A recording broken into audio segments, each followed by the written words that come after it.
Le sujet que nous avons choisi de travailler aujourd'hui ensemble est un sujet un petit peu complexe et douloureux. Et en guise d'introduction, je voudrais expliquer la complexité du sujet. Quand nous avons vécu en France, nous avons eu la chance de vivre dans une communauté. La communauté nous apporte énormément et nous savons que nous pouvons rester juifs en exil uniquement grâce à la communauté. D'ailleurs, c'était l'idée de génie de Yosef Hatzadik à l'époque qui avait demandé à Pharaon, Pharaon, s'il te plaît, tu nous donnes la terre de Goshen. Bien entendu, il n'avait pas expliqué les fondements de sa réflexion. Il lui avait dit, nous sommes tous des bergers, on a besoin de troupeaux pour nos troupeaux. Mais en fin de compte, les Chachamim vont nous expliquer que c'était un exil spirituel et donc on a besoin de se retrancher et de vivre dans une cellule pour ne pas être confronté à toute la culture égyptienne et ses déboires. Alors quand on est en France, on vit dans une société, dans une cellule, dans un cocon, et on est protégé. Mais d'un autre côté, on sait très bien que la richesse spirituelle, elle n'est pas en France. Ah non. La richesse spirituelle, elle est en Israël. Puisque en Israël, si on ne prend que le judaïsme orthodoxe, tu as des milliards de tendances et tu as des milliards de livres et de commentaires. Alors, par exemple, je vous donne tout de suite une image pour illustrer ce que je viens de dire. Si on prend par exemple les livres de Kodesh qui sont traduits en français et on fait une toute petite comparaison avec les livres de Kodesh qui sont traduits en anglais ou les livres de Kodesh en hébreu, c'est incommensurable, tu ne peux pas comparer. Mais d'un autre côté, on se doit de dire que la richesse en Israël perturbe. La richesse en Israël nous confronte à des choix. Et on n'est pas toujours capable, on n'a pas toujours envie de faire des choix. Et j'ai l'impression que beaucoup de gens qui arrivent en Israël, dans les 10 premières années, face à la richesse du judaïsme en Israël, et face aussi à sa complexité, ils ont du mal à faire des choix. Et je tiens aussi à dire que pour grandir à travers la complexité, ça demande un grand travail spirituel. Nous allons essayer de donner certains repères qui vont nous permettre de progresser correctement par rapport à la réalité israélienne auquel nous sommes comparés. Je vous donne une autre image. J'ai l'impression qu'elle est très précise. La communauté d'Israël en Israël, c'est comme une famille. Et on sait très bien que c'est toujours plus facile, et je me permets aussi de dire, et c'est toujours plus agréable, d'avoir des relations avec des étrangers. Mais au sein de la famille, la proximité engendre des tensions et on n'arrive pas toujours à gérer correctement les relations au sein de sa famille. Avec ses amis, c'est plus facile. Avec ses voisins, c'est plus facile. Mais au sein même de la famille, c'est toujours plus difficile. Alors, je voudrais vous donner cette image en essayant qu'on se la rappelle. Que quand on est perturbé ou que quand on est confronté à la complexité du judaïsme en Israël, essayons de se rappeler qu'en fin de compte, c'est toute une grande famille. Non, c'est toute une grande famille. Et donc, c'est normal qu'il y a beaucoup plus de tensions. Mais d'un autre côté, on doit apprendre à grandir à travers ces difficultés. Je vous donne aussi une autre image, d'où j'ai appris la famille. Nous sommes dans une période de l'année très particulière. Aujourd'hui, nous rentrons dans le mois de Av et on se prépare progressivement au jour de Tisha B'Av. En fin de compte, pour une identité juive authentique, le jour de Tisha B'Av, c'est un petit peu tous les jours. De la même manière que le jour de Yom Ha'atzmaut, c'est un petit peu tous les jours. Et c'est pas parce qu'il y a Yom Ha'atzmaut qu'il n'y a pas Tisha B'Av. C'est pas parce qu'il y a Tisha B'Av, et réciproquement, bien entendu. Yom Ha'atzmaut, c'est la capacité de voir le verre d'eau à moitié plein. Et Tisha B'Av, c'est la capacité de prendre conscience qu'il y a aussi des manques. Alors on ne va pas dire le verre est entièrement rempli, et on ne va pas dire il n'y a rien dans le verre. On va dire il est à moitié plein. Baruch Hashem, Todaleh. Alors nous avons et Yom Ha'atzmaut et Tisha B'Av. À l'époque, il y avait des gens qui voulaient annuler Tisha B'Av. Et jusqu'à aujourd'hui, il y a des gens qui ne sont pas capables de fêter Yom Ha'atzmaut. Ce n'est pas le sujet du cours. En tout cas, en ce qui nous concerne aujourd'hui, on a l'habitude, à cette période-là de l'année, d'étudier le texte du Talmud qui se trouve dans le traité de Gittin sur les histoires qui parlent de la destruction du deuxième temple. Et on a l'habitude d'approfondir, par exemple avec le commentaire du Maharal. Mais je tiens à dire tout de suite en guise d'introduction que il y a quelques années, on est entre amis, alors je peux vous faire une confidence, c'était ma thérapeutie après le Gush Katif, que ce serait bien qu'à cette période de l'année, on rouvre les sources et qu'on travaille la vente de Yosef. Et je tiens à expliquer que les racines de la haine gratuite au sein de la communauté d'Israël, ça ne commence pas avec la destruction du deuxième temple, Kamsa et Bar Kamsa, mais ça commence d'abord et avant tout avec la vente de Yosef. Et je reprends l'idée que j'étais en train de dire, nous sommes dans une même famille. Et nous avons l'incapacité de nous mesurer à la richesse de la famille, c'est-à-dire Yosef et tous ses frères. Celui qui m'a beaucoup éclairé, c'est le Sforno. Alors je vous le dis brièvement, et qui va nous dire que le Sforno, c'est 16e siècle. Italie, il est venu à Jérusalem, il est enterré dans le Shiloah, dans la vieille ville de Jérusalem, dans la vieille ville du roi David, à côté de la source du Shiloah. Alors il écrit dans son commentaire de la Torah que la vie de Yaakov Avinu se découpe en deux parties. Sans rentrer dans les détails, nous allons dire que la première partie, quand il était chez Lavan, c'est par rapport au premier exil.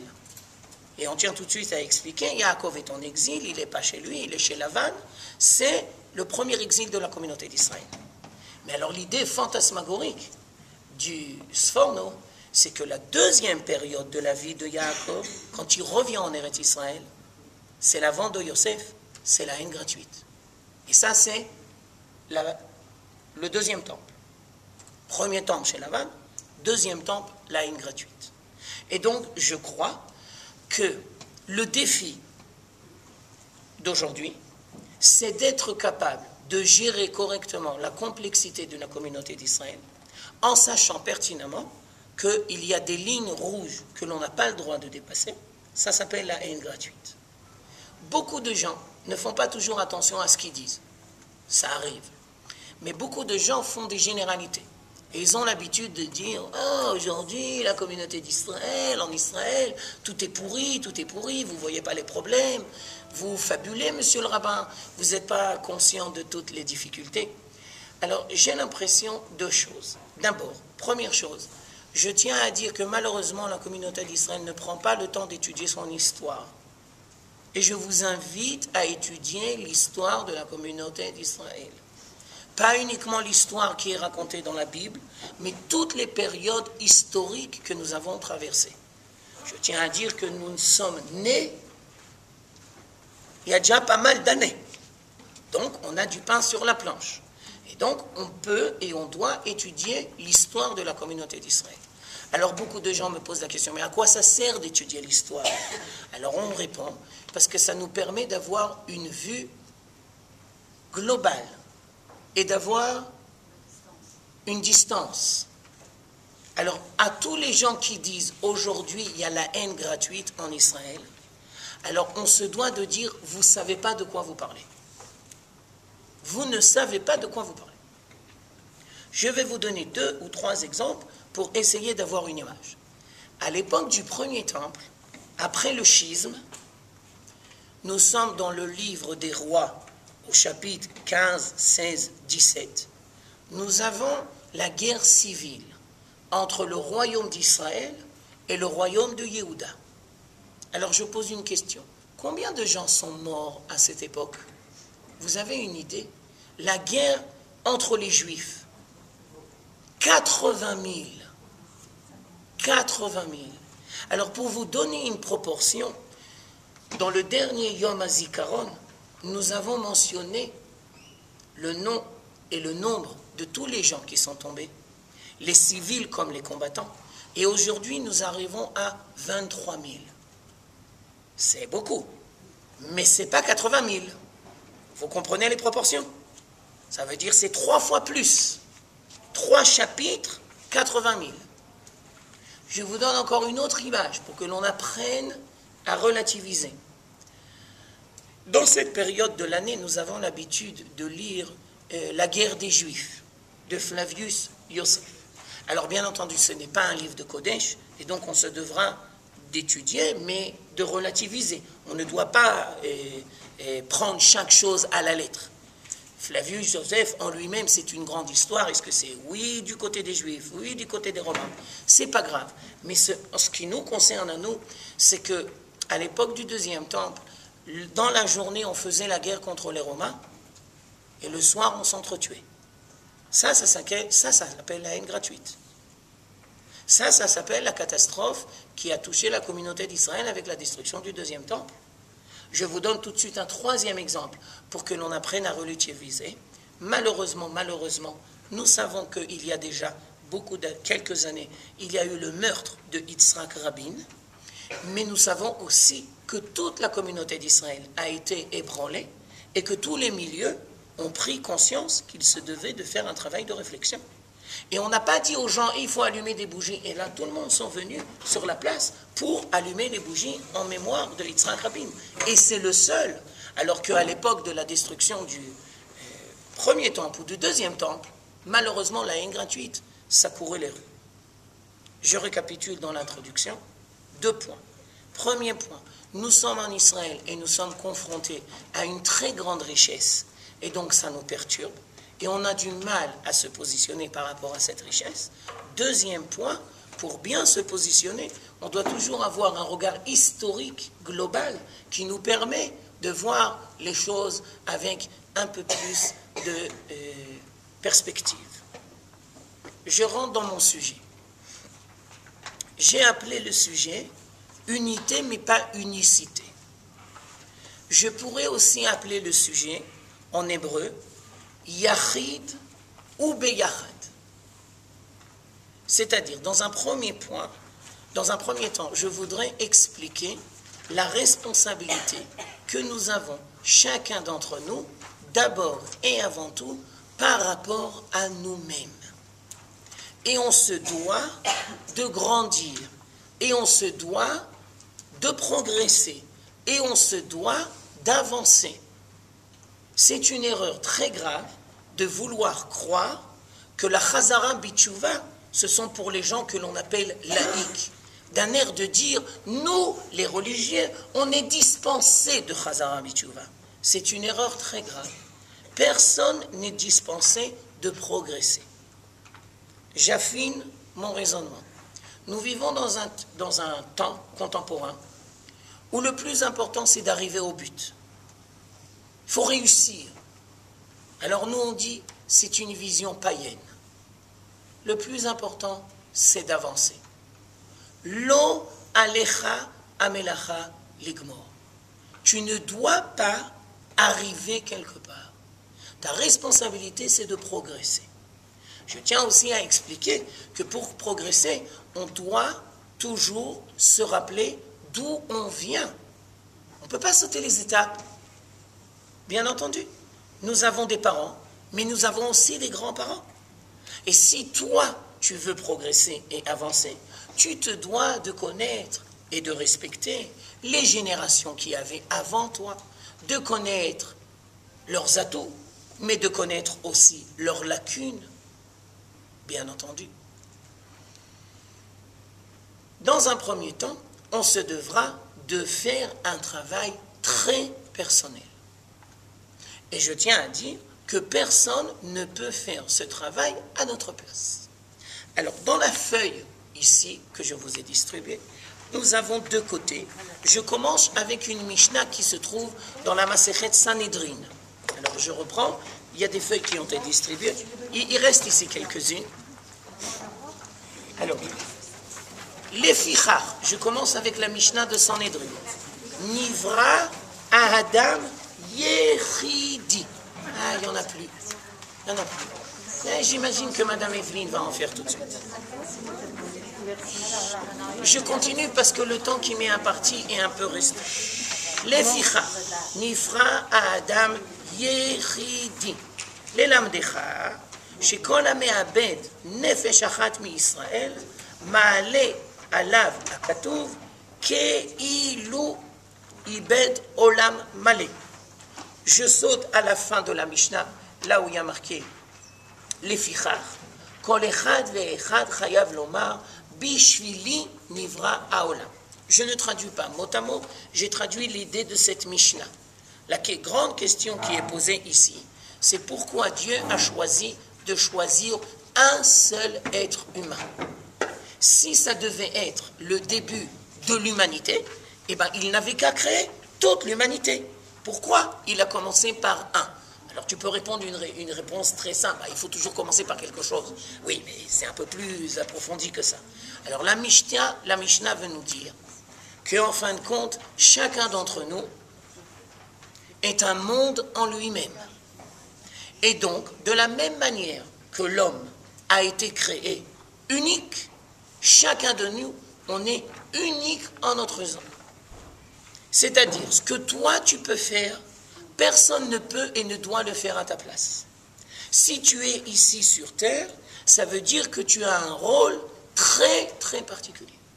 Et donc, tu te devras de réfléchir et de travailler à travers toutes les expériences de ta vie et toutes les rencontres. Quelle est ta contribution au devenir de la communauté d'Israël et à toute l'humanité? Sache que personne ne peut le faire à ta place. Je vous ai ramené un Midrash, Midrash Rabbah. Je vous dis une phrase. De la même manière que chacun d'entre nous a son visage, de la même manière, chacun d'entre nous a son monde à lui. Personne ne se ressemble. Même les jumeaux, ce n'est pas des vrais jumeaux. Et même les vrais jumeaux, ils sont vrais jumeaux physiquement. Mais au niveau de leur identité et de leur être, chacun il a son monde. D'ailleurs, c'est une erreur très grave de la part des parents. Aujourd'hui, ça arrive moi, mais je me rappelle à mon époque, pas que je suis un vieux, mais grâce à Dieu. Alors, à mon époque, je me rappelle, les jumeaux, on les habillait les deux pareils, mais c'est de la bêtise. C'est de la bêtise. On ne fait pas une chose pareille. Chacun a son identité, chacun a son nom à lui, bien entendu. Alors c'est peut-être moins cher d'acheter les mêmes habits. Bon d'accord, ok, mais après ça reviendra plus cher d'aller chez un psychologue. Alors, je vous donne la même idée sous une autre forme. Alors ça, oui, je voudrais lire dans le texte. C'est en haut à gauche, Mesilat Yesharim. Alors on connaît le Ramchal, on connaît bien entendu le livre Mesilat Yesharim, on sait que c'est un livre fondamental, on sait qu'il faut prendre beaucoup de temps avant de l'étudier. Le Gaon de Vilna a dit que chaque mot dans Mesilat Yesharim est à sa place et on se devra d'expliquer chaque mot. Alors, ce qui nous concerne, c'est à la deuxième ligne. Yesod HaChassidut veShoresh HaAvoda, c'est les initiales du nom de Dieu. Ou שיתברר ויתאמת אצל האדם מה חובתו בעולמו. C'est-à-dire, tout ton travail spirituel, tu peux le résumer à travers cette expression. Chovato. Chovato, shlichut. Chacun d'entre nous a une mission. Chacun d'entre nous a un rôle à jouer.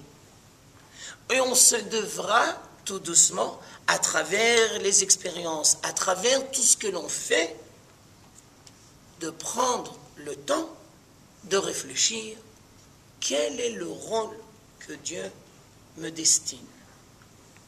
C'est-à-dire, tout le monde apparemment fait la même chose, mais chacun a un autre rôle.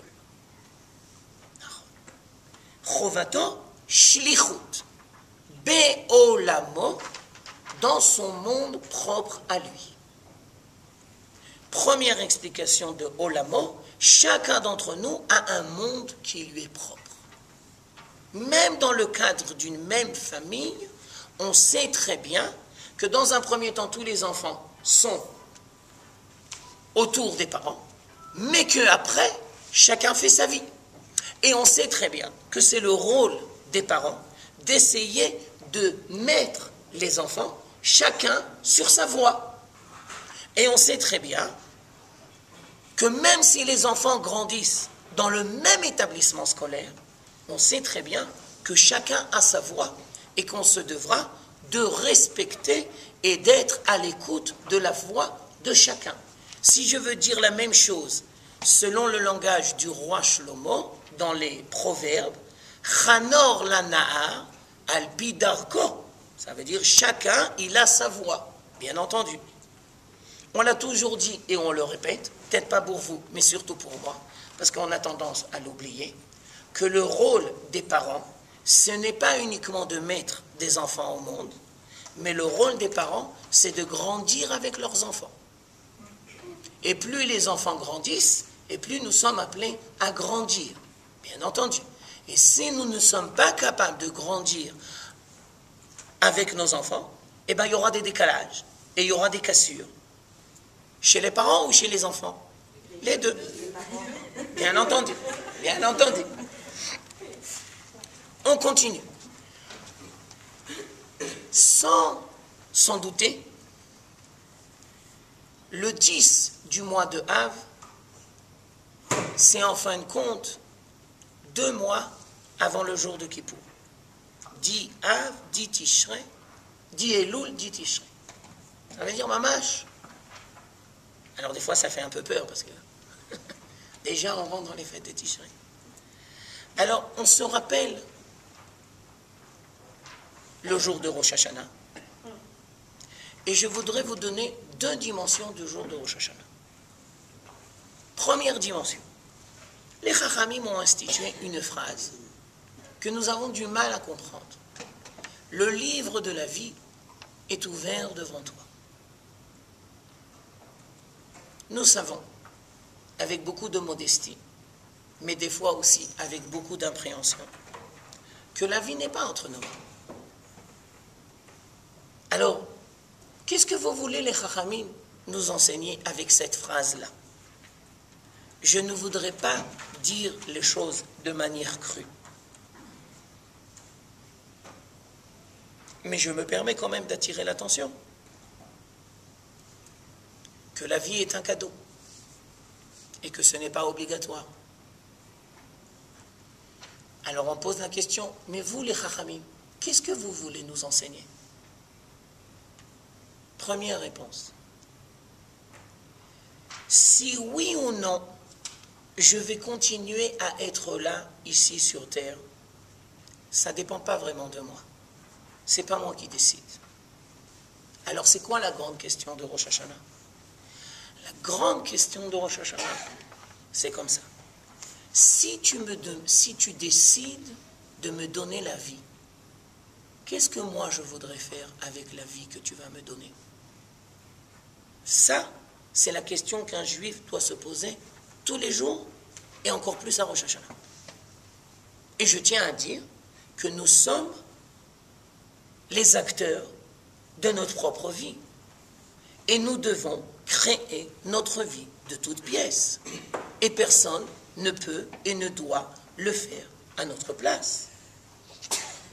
Et on se devra de définir nos objectifs, mais aussi nos difficultés, de connaître nos capacités, de connaître aussi nos incapacités, de demander à Dieu la sagesse pour savoir dans quelle voie s'investir et dans quelle voie ne pas s'investir, en sachant pertinemment qu'on ne peut pas tellement apporter une contribution. Une chose est sûre, le travail que toi tu peux faire personne ne peut le faire à ta place. Je dis la même chose sous une autre forme. Les Chachamim vont nous dire « Assez lecha rav ». C'est à toi de décider et de choisir quelle est la voie spirituelle que tu veux choisir. Et donc, si je retrouve l'introduction que j'étais en train de dire, eh bien, en Eretz Israël, grâce à Dieu, dans le monde orthodoxe que nous vivons, nous avons énormément de facettes. C'est à toi d'apprendre à choisir. Et c'est à toi de choisir dans quelle voie tu veux avancer. Deuxième idée, c'est le jour de Kippour. Alors, la tfila de Yom Kippour, nous avons une phrase. Elohai, ad shelo notzarti eneni kedai, ve'achshav shenotzarti ke'ilu lo notzarti. Alors le Rav Kook, dans son commentaire sur le Sidour, va nous donner une explication, à mon avis, extraordinaire. Première dimension. Ad shelo notzarti, tant que toi, l'Éternel, mon Dieu, tu as décidé de ne pas me créer, ça veut dire que je n'avais pas un rôle à jouer. Ad shelo notzarti eneni kedai, ça veut dire qu'on pouvait se débrouiller très bien sans moi. Donc ça veut dire que si maintenant j'arrive, j'ai un rôle à jouer. Et je tiens à dire que ce rôle, personne ne peut le définir à ta place. Ce n'est pas le rôle des rabbins de définir quel est ton rôle à jouer au sein de la communauté d'Israël. Bien entendu que non.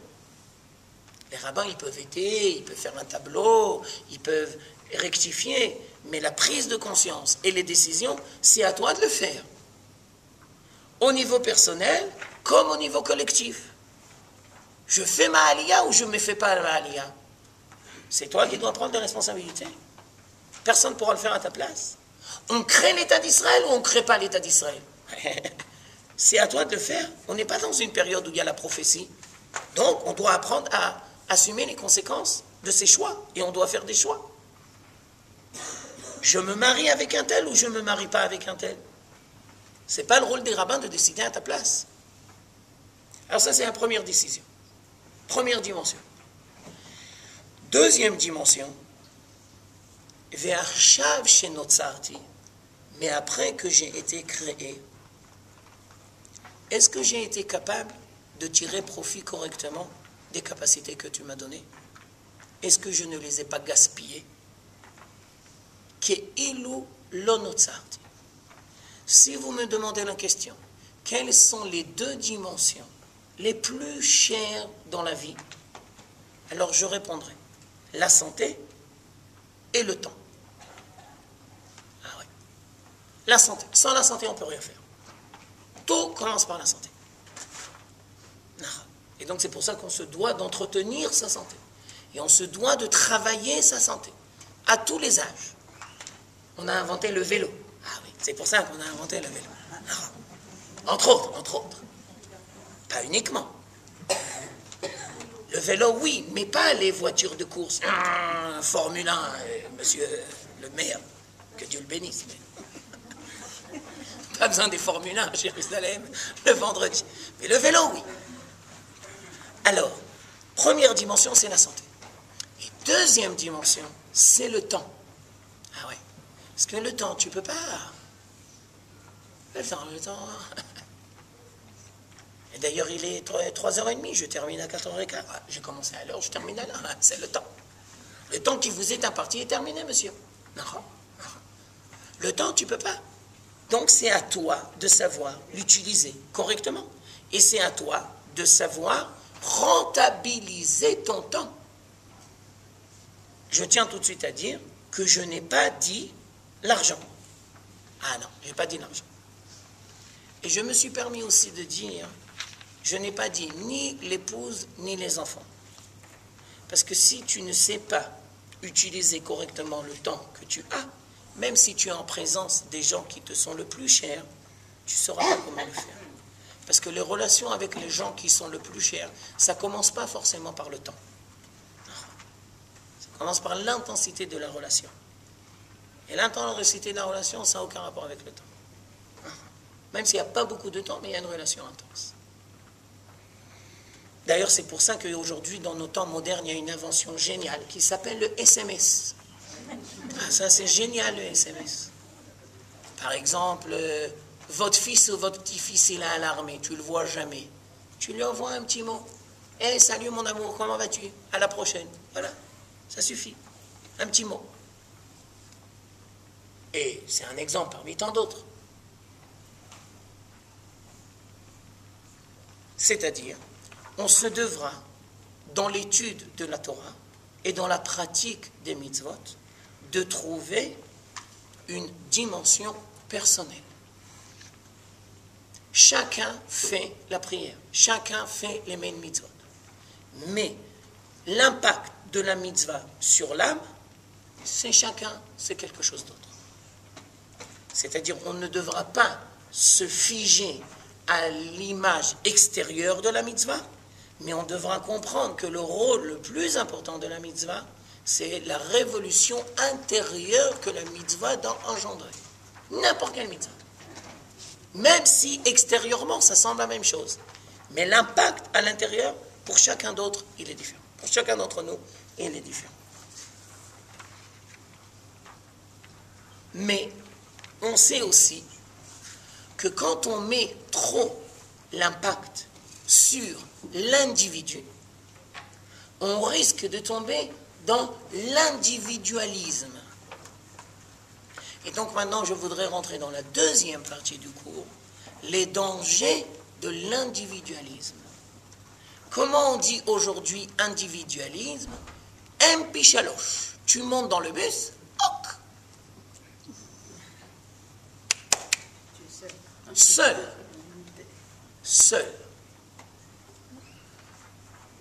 C'est très marrant, mais d'un autre côté, c'est très effrayant et alarmant que nous sommes dans un monde où il y a énormément de moyens de communication et en parallèle, il y a énormément de solitude. Selon les experts, il semblerait que le fléau, c'est la solitude. La solitude, ça veut dire dépression. La dépression est toujours la conséquence d'une solitude. Et je tiens à expliquer que la solitude est la conséquence d'un manque de relation. C'est-à-dire, on crée une relation avec soi-même, mais on n'est pas capable de créer une relation équilibrée avec son entourage. On s'enferme dans un système, et donc on se coupe de l'entourage. On ne peut pas créer une relation équilibrée avec l'autre si on n'est pas bien dans sa peau. Et donc la première partie du cours, c'était être bien dans sa peau, s'occuper de soi-même.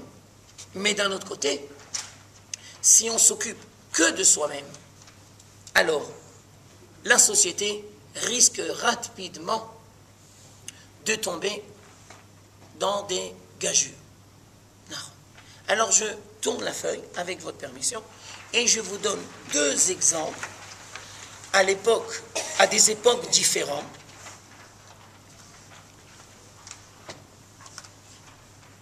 Où on va montrer les gageures de l'individualisme.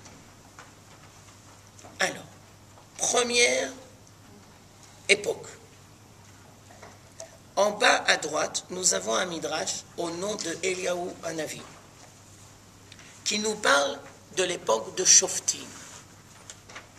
Le deuxième livre après Yoshua, Shoftim, 360 ans. C'est un long livre. Et on sait très bien tous les graves problèmes auxquels la communauté d'Israël a été confrontée dans le livre de Shoftim.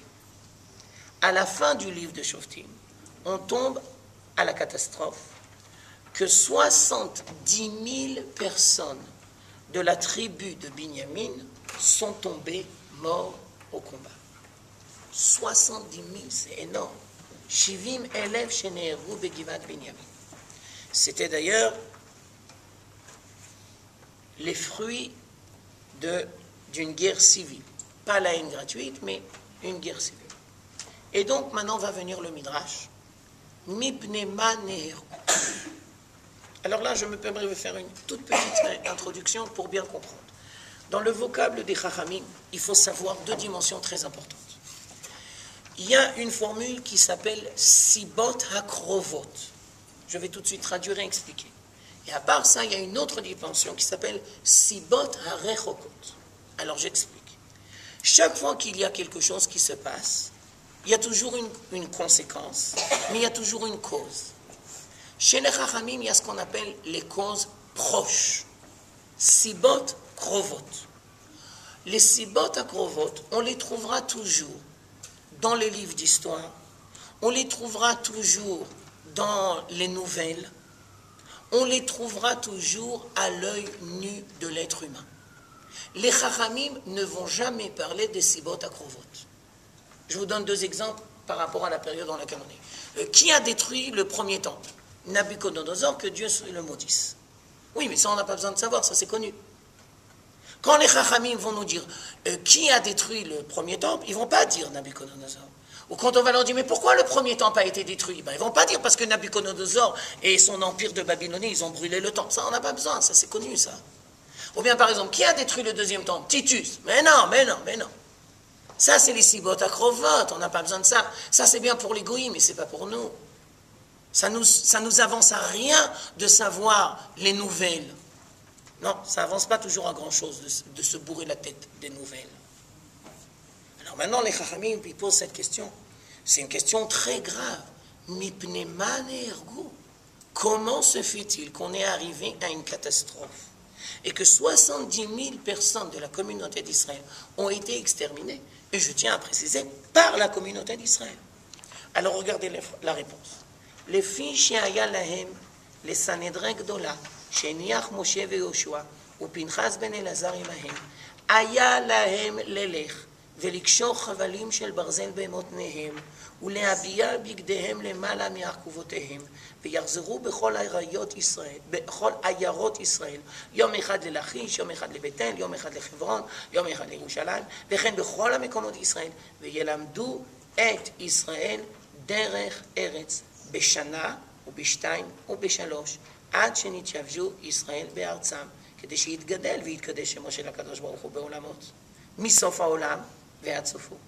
והם לא עשו כן, אלא כשנכנסו לארצם, כל אחד ואחד נכנס לכרמו וליינו ולשדהו, ואומרים שלום עלייך נפשי, כדי שלא להרבות עליהם את התורה.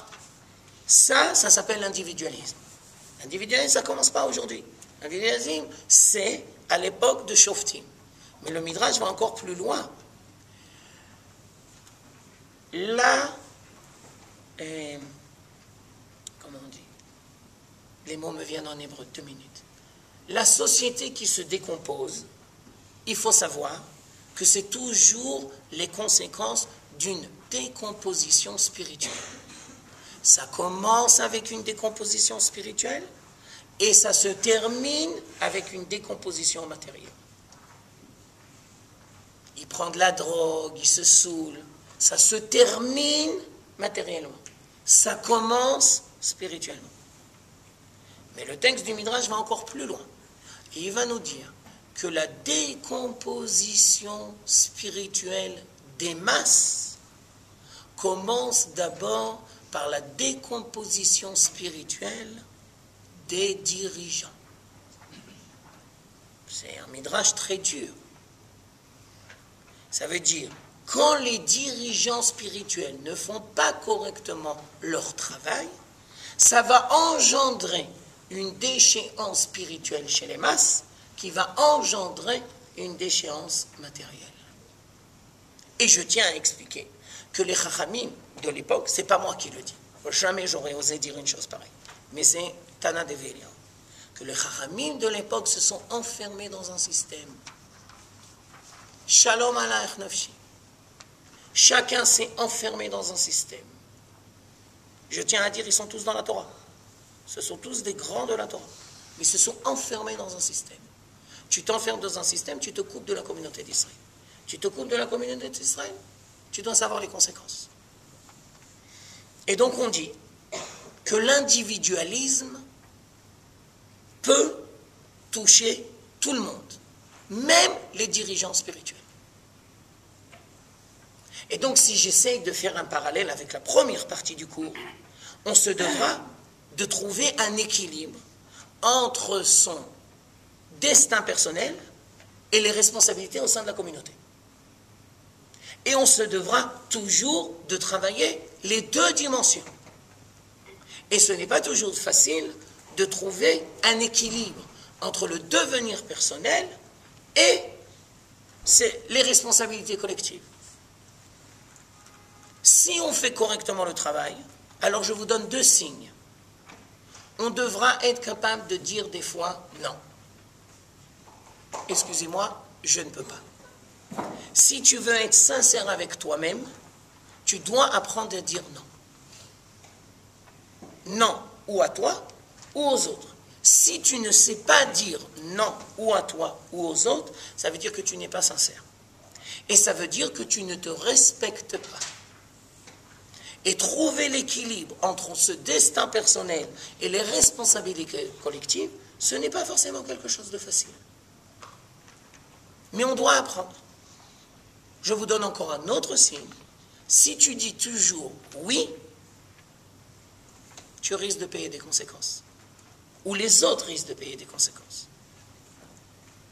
Alors on ne devra pas toujours dire oui, et on devra apprendre à dire non. Alors dans quel cas on dit oui, dans quel cas on dit non? Eh bien c'est pour ça que Dieu te fait confiance.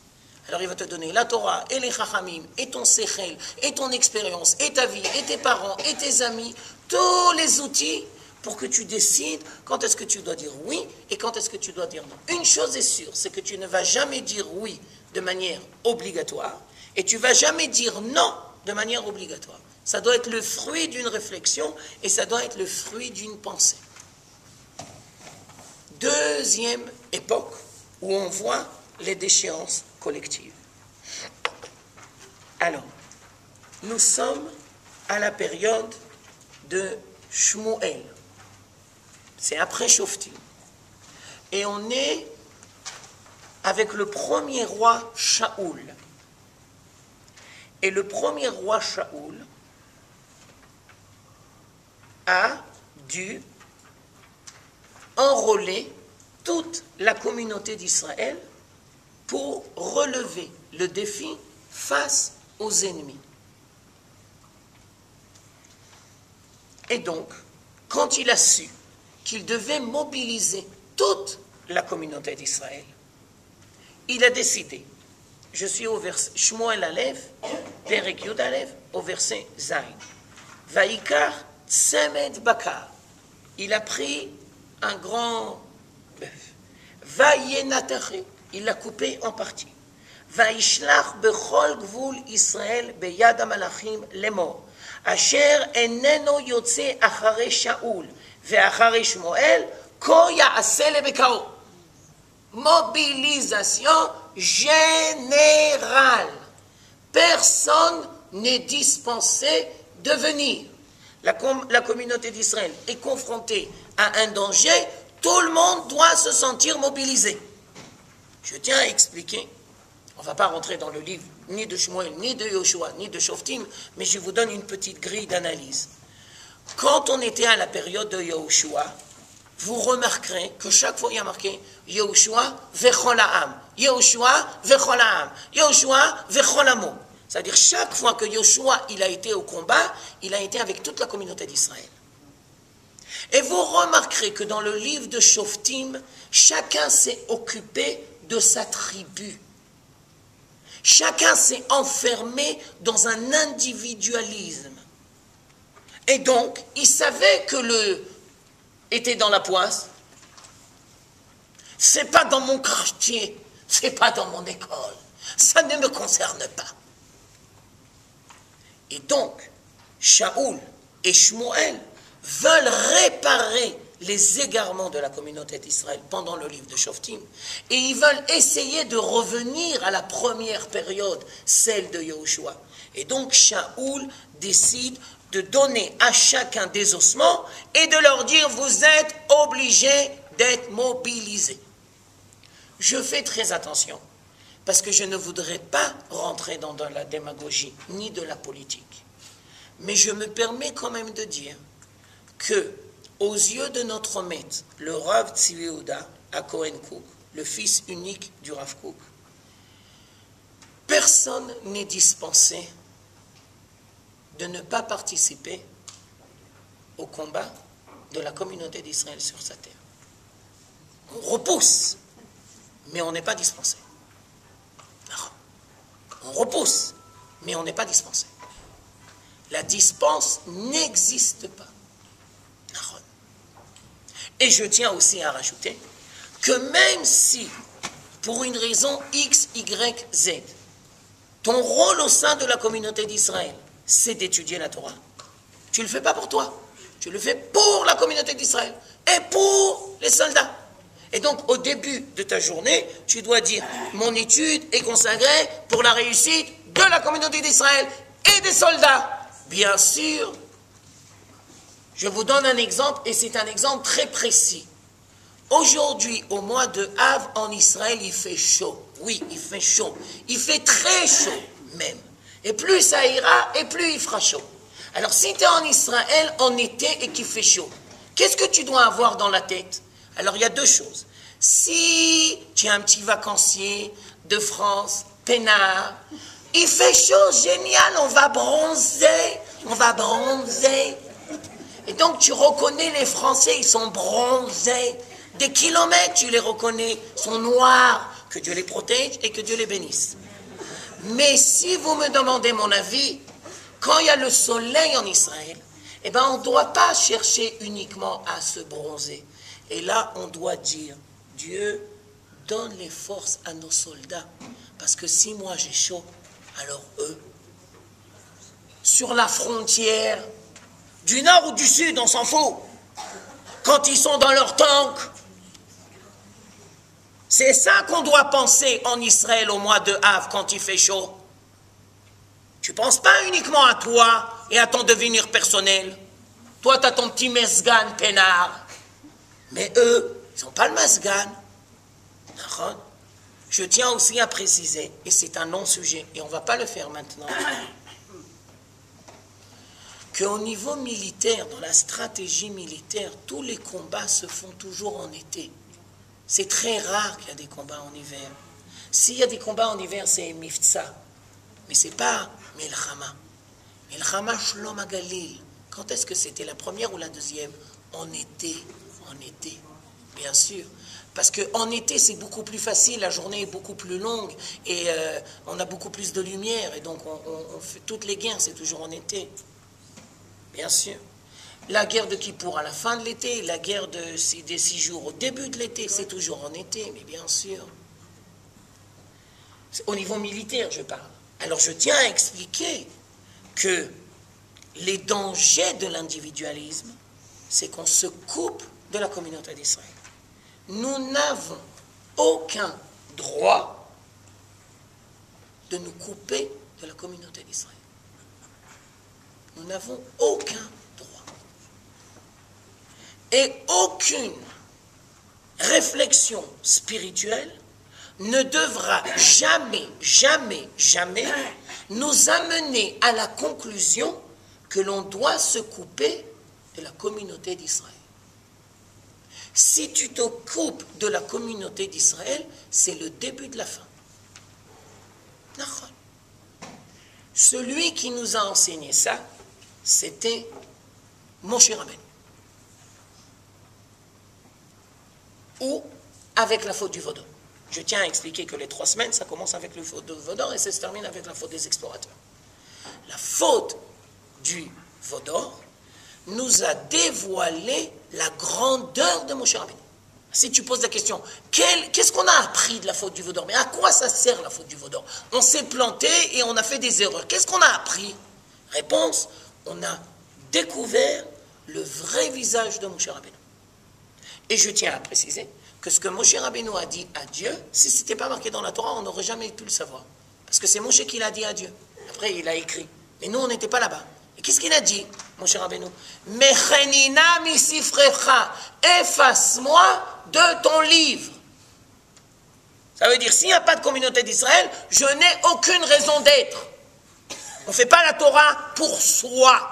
On ne fait pas la Torah pour son olam haba. On ne fait pas les mitzvot pour son devenir personnel. On n'est pas là pour s'occuper de son devenir personnel. On fait les mitzvot pour Dieu. On fait les mitzvot pour la communauté d'Israël. Tu te coupes de la communauté d'Israël, ça veut dire que tu n'as rien compris. Si tu fais tchouva et que le retour vers Dieu te coupe de la communauté d'Israël, ça veut dire que tu n'as rien compris. Tu t'es planté. Tu es tombé dans le christianisme. Relation avec Dieu qui ne passe pas forcément par le devenir de la communauté d'Israël. Et je tiens à dire que la communauté d'Israël, c'est difficile, c'est complexe. Je précise, nous sommes dans le mois de Av. Le He Av, c'est le jour d'anniversaire du Hari Akadosh. Le dévoilement de la Kabbalah, le Hari. Donne-nous un enseignement du Hari. Je vais vous donner. Tzibour, ce sont les initiales Tzadikim, Benonim, Rechaim. Alors moi je pose comme question, on a besoin du Hari pour nous dévoiler que Tzibour ce sont les initiales de Tzadikim, Benonim, Rechaim? Réponse, mais bien sûr. Parce que s'il n'y avait pas le Hari, tu sais ce qui serait passé? Je vais vous donner une image. C'est une image très précise. D'ailleurs, les Chachamim l'ont dit, et ils ont été très loin. La fête de Sukkot, elle est là pourquoi? La fête de Sukkot, elle est là pour nous dire que il y a 4 espèces et que chacun a besoin d'autres conditions pour se dévoiler. Tu ne trouveras jamais un étrog à côté d'une branche de saule. Mais non, ça ne va pas ensemble, ça ne va pas ensemble dans le monde de la nature. Chacun a besoin d'autre chose. On va encore plus loin dans notre analyse.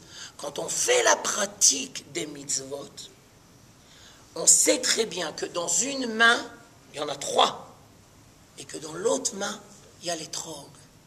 S'il n'y avait pas le Hari, eh bien le étrog, il aurait dit, mais moi je me débrouille très bien dans ma yeshiva, je me débrouille très bien dans ma maison d'études, mais qu'est-ce que j'ai besoin de ces renégats? Pourquoi je vais venir habiter en Israël et être confronté à tous ces problèmes si je peux être peinard dans mon quartier ou ailleurs? Moi je suis le étrog, je me débrouille très bien. Alors on a besoin du Hari pour nous dire que les initiales de Tzibour, c'est Tzadikim, Benonim, Rechaim. Ça veut dire que tu ne peux pas et tu ne dois pas créer une société qui ne sera pas complexe. Et de la même manière que la vie est complexe, alors la communauté et la Torah sera complexe. Je vous donne encore une autre image, et ce n'est pas un hasard. Si le He du mois de Av, c'est l'anniversaire du décès de Hari Akadosh, aujourd'hui, c'est l'anniversaire de décès de Aaron HaKohen. Rosh Chodesh Av.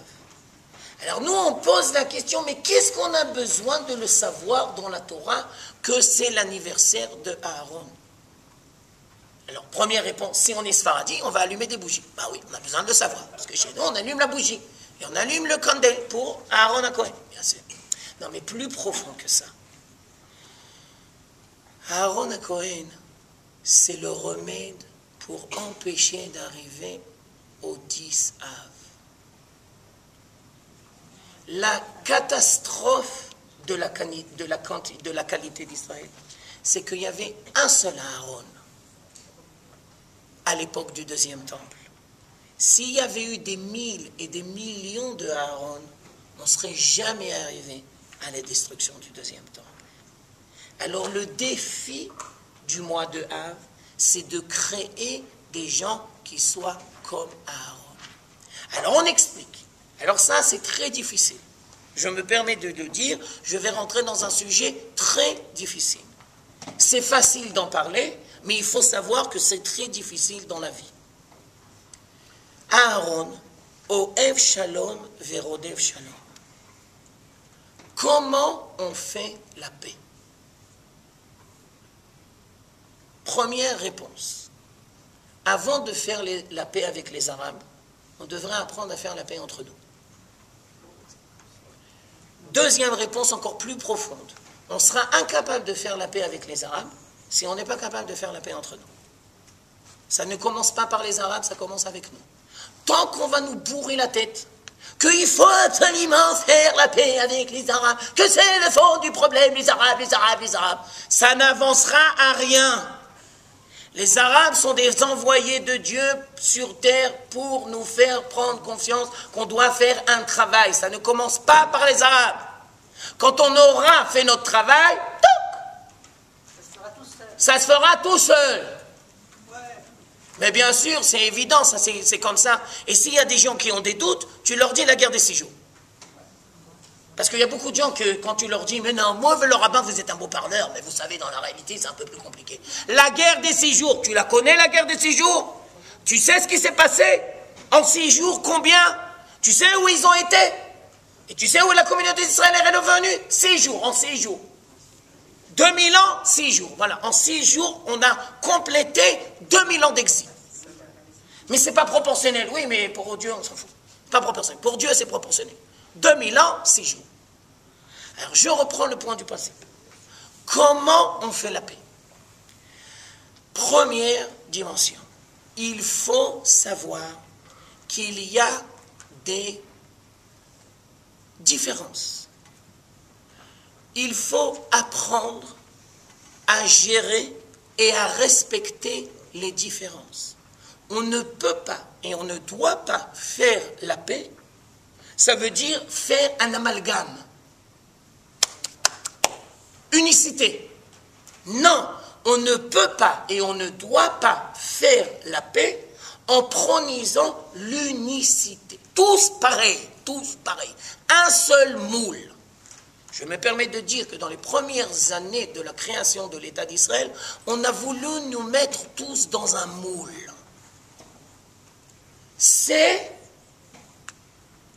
la meilleure solution pour créer que des problèmes. On ne peut pas et on ne doit pas annuler les différences. Alors qu'est-ce que tu proposes? Je vais vous donner 3 images et après on va approfondir. Première image, Aaron HaKohen, quand il a été appelé à faire son service dans le Beth Amikdash, il avait ici le Choshen, le pectoral. Dans le pectoral, il y a 12 pierres. Elles sont toutes différentes. Mais c'est un seul pectoral. Alors, c'est un seul pectoral avec 12 pierres. Ouais. C'est comme ça qu'on fait la paix. C'est-à-dire, tous ensemble, mais chacun à sa manière. Deuxième image, c'est une image très précise. Pourquoi on a l'habitude chez les Sfaradim que quand on dit bonjour, on embrasse la main? Réponse.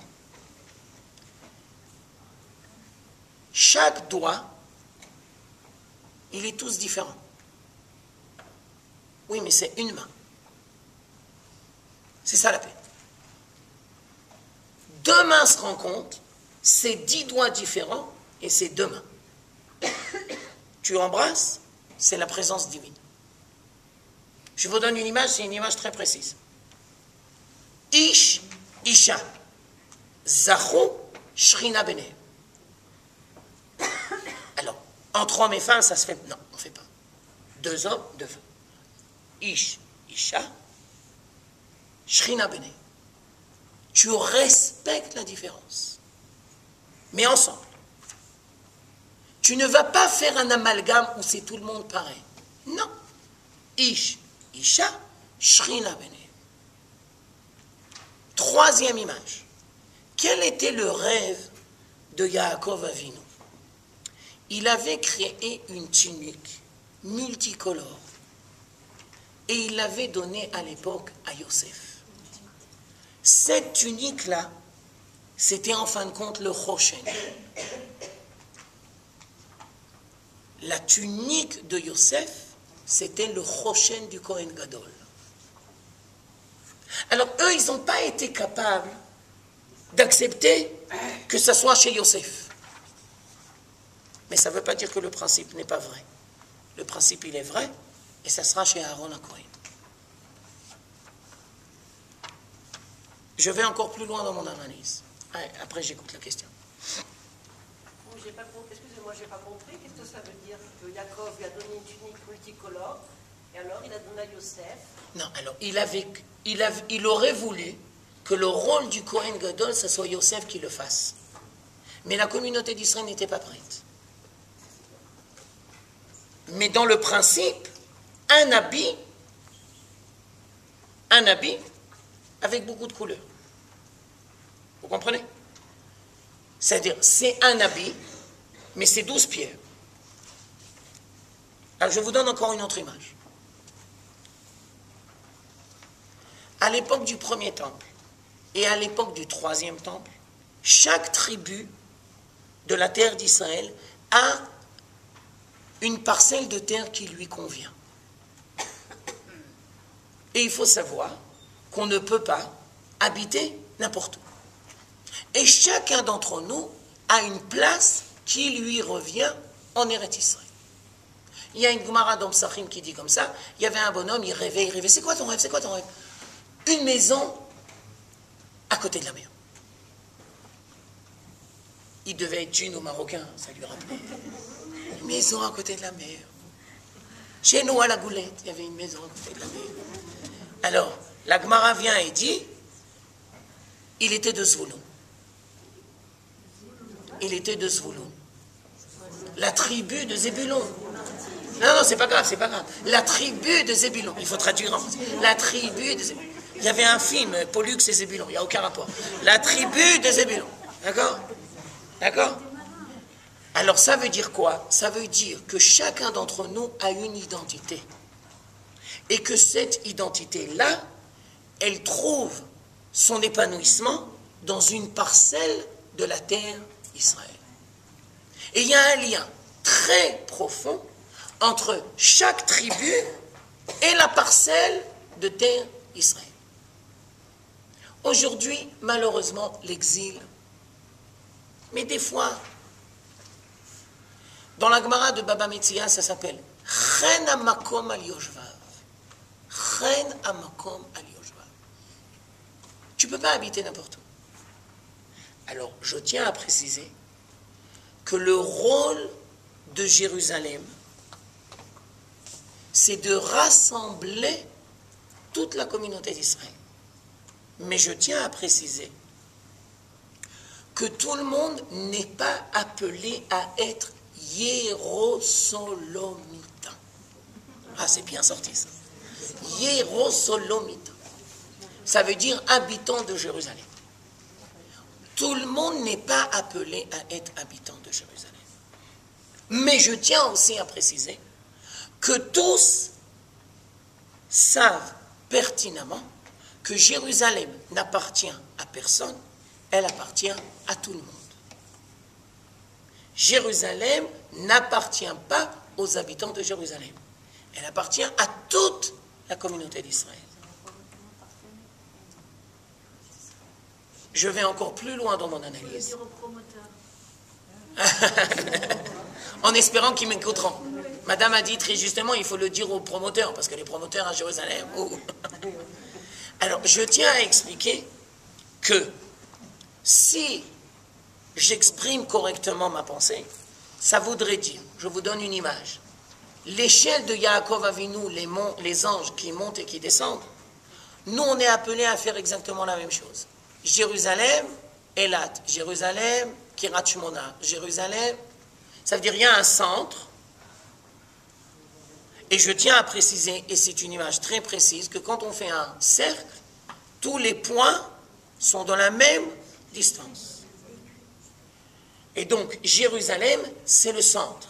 Jérusalem, c'est comme Aaron HaKohen. il y a de la place pour tout le monde. Mais on se devra d'apprendre à respecter les différences. Deuxième dimension.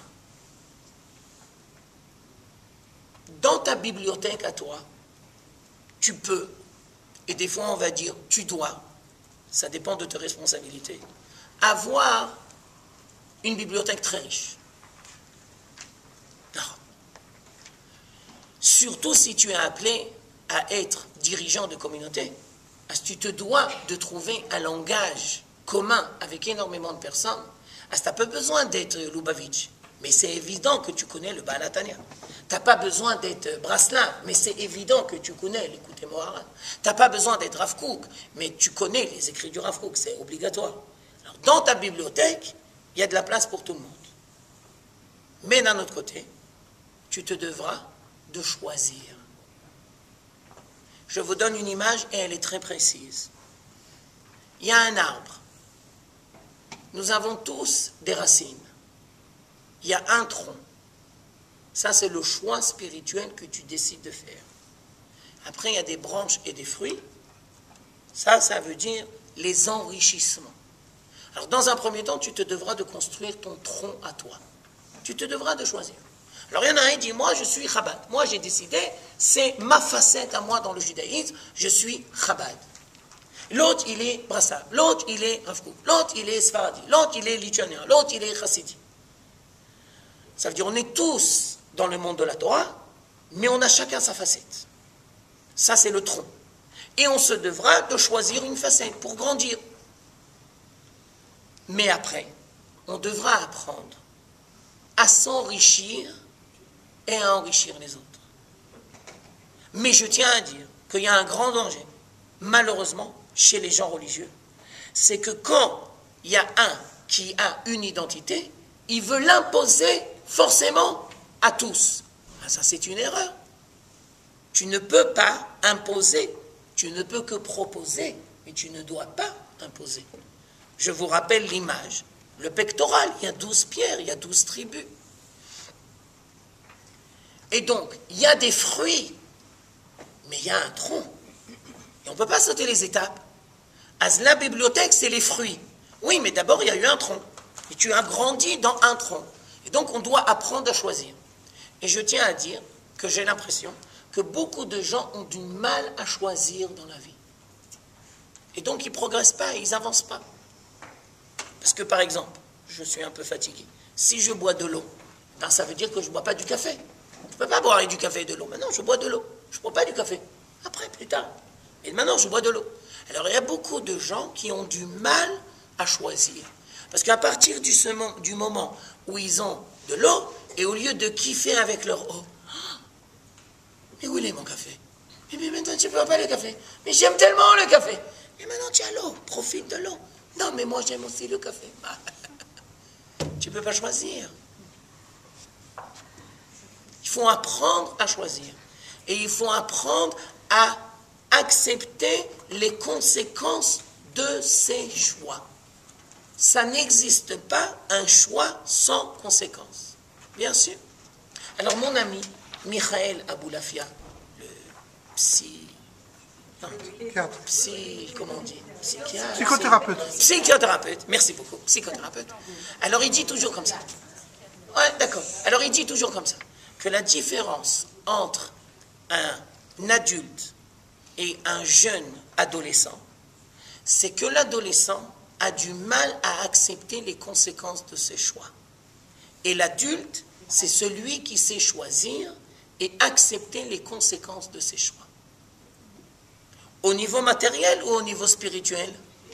Merci beaucoup. Je terminerai avec une autre idée. Je suis un peu fatigué. Baruch ata Adonai, Eloheinu melech haolam, she'akol nהיה bidvaro. Il me reste 3 minutes, alors je vais le faire très, très brièvement. Quand le Rav Kook, le père, est arrivé en 1905 en Israël et qu'il a commencé à vivre les 10 premières années en Israël, après il a commencé à écrire. D'abord, il a observé, et après, il a commencé à écrire. Ah oui, pas le contraire, non. Tu ne peux pas sauter les étapes. Tu arrives dans un quartier, tu ne connais rien. Tout doucement. Et quand il a commencé à écrire, alors, il nous a proposé une grille d'analyse qui va beaucoup nous aider, je crois, jusqu'à aujourd'hui. Et il va nous dire que la communauté d'Israël, à part la division que je vous ai fait, 12 tribus, et à part la définition que je vous ai donnée, Sfaradi, Ashkenazi, Braslav, tout ça, il va nous donner encore une autre grille d'analyse. Et on peut et on doit diviser la communauté d'Israël en 3 grandes parties. Et après, la grande question, et c'est là-dessus qu'on va se terminer, quel doit être le rôle des Talmidei Chachamim? Alors d'abord, je vous donne les 3 grandes parties. Nous avons remarqué, dit le Rav Kook, qu'au sein de la communauté d'Israël, il y a un groupe qui a pris sur lui la défense de la Torah et des mitzvot.